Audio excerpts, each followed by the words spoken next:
के 7 श्लोकों में एक पत्र लिखा, उसमें भगवान के प्रति भाव में लिखे, हम आपसे खूब प्रेम करते हैं। अगर आप चाहते हो कि हमें दासी बनाओ तो कृपा करके हमें स्वीकार करना। हमारी शादी है और आप विवाह के पूर्व में ही हमारा हरण करके ले जाए। नगर के बाहर गौरी पूजन का नियम है, आप आ जाना, हम मिलेंगे। और हाँ ना, अगर आपने स्वीकार नहीं किया तो हम अपने प्राण पत्र को लिखा, ब्राह्मण को दिया। भगवान ब्राह्मणों का बड़ा सम्मान करते हैं। अंतापुर तक ब्राह्मण को ले गए, खूब स्वागत किया। जहां पत्र को पढ़ा सोई भगवान समझ गए इमरजेंसी है। भगवान के 4 अश्व, मेघ पुष्पक, अराहत, ये 2 अश्व प्रमुख हैं। इन 4 अश्वों को भगवान ने अपने रथ में रोया, रथ को चलाया। अब विदर्भ देश में जहां भीष्म महाराज रहते थे, लेकिन तब तक बारात आ चुकी थी रुक्मिणी के लिए। शिशुपाल दूल्हा बनकर आ गया,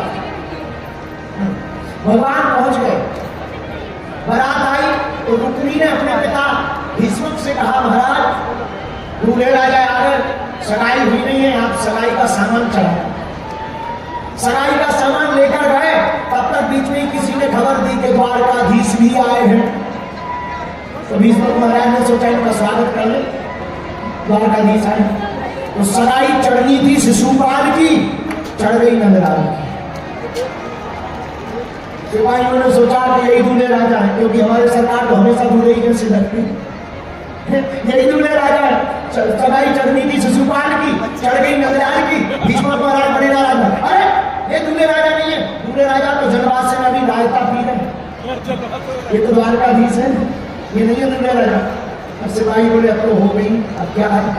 ठाकुर जी मनी बोले ससुर जी बढ़िया रहा, कम से कम नियम तो पूरा हो गया, वरना कल के दिन लोग कहते नियम ही पूरा नहीं। बोलो राधे राधे, जोर से बोलो।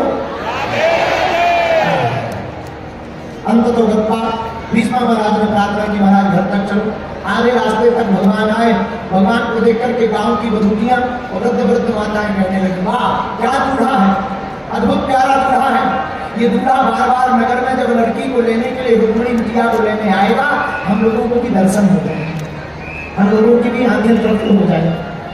धीरे से एक मंत्री बोला, दूल्हे राजा नहीं है, ये तो द्वारकाधीश है, दूल्हे राजा तो जनवासी में लेटे लेटे रसगुल्ला का सीधा छुटा है।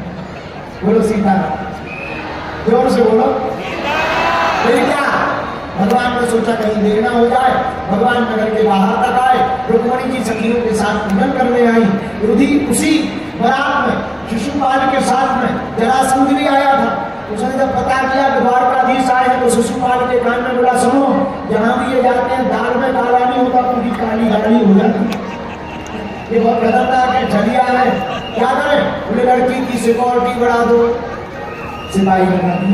रुक्मिणी जी परेशान, भगवान ने इशारा किया, चिंता मत करो। रुक्मिणी जी ने भी सिपाहियों की तरफ देखना प्रारंभ किया। सिपाहियों को लगा कि हम सुंदर लग रहे हैं, इसलिए ये जो दुल्हन है हमको देख रहे। सात सिपाही अपने श्रृंगार में फंस गए, कोई कपड़ा ठीक करने लगा, कोई बाल ठीक करने लगा। रुक्मिणी जी मुस्कुरा रही है, सिपाहियों की तरफ जा रही, गोविंद की तरफ।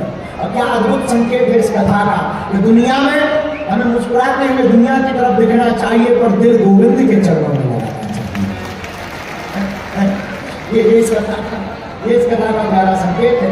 यही रुक्मिणी जी ने किया, ठाकुर जी के साथ रथ पर बैठ गई, राजमान हो गई। सिपाही बोले, वाह वाह वाह क्या दुल्हन है। दूसरा बोला, दुल्हन की चाल को देखो। तीसरा बोला, चाल देख रहे, हाँ बाल तो देखो। तो बोले बाल देख रहे, घोड़े तो देखो, घोड़े ऐसे लग रहे जैसे एकदम आकाश से बात करने वाले हो। एक और सिपाही बोला, घोड़े क्या देख रहा है, घोड़े पे बैठा घोड़े वाला देखो, वो तो और प्यारा लग रहा।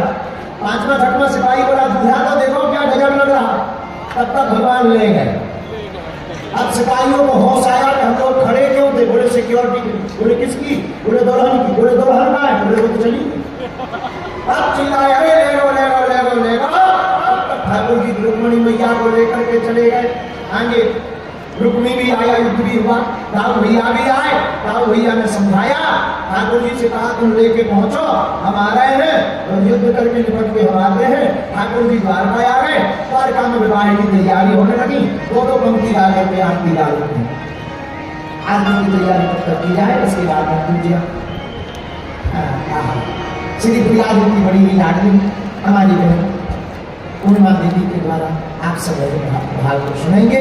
आप सब भजन सुनकर के भी जाएंगे और हम भी आरती गा करके कुछ काम में व्यस्त हो जाएंगे। बड़ा प्यारा है। सखियों से कुछ मणि में अरे आओ मेरी सखियों मुझे मेहंदी लगा दो।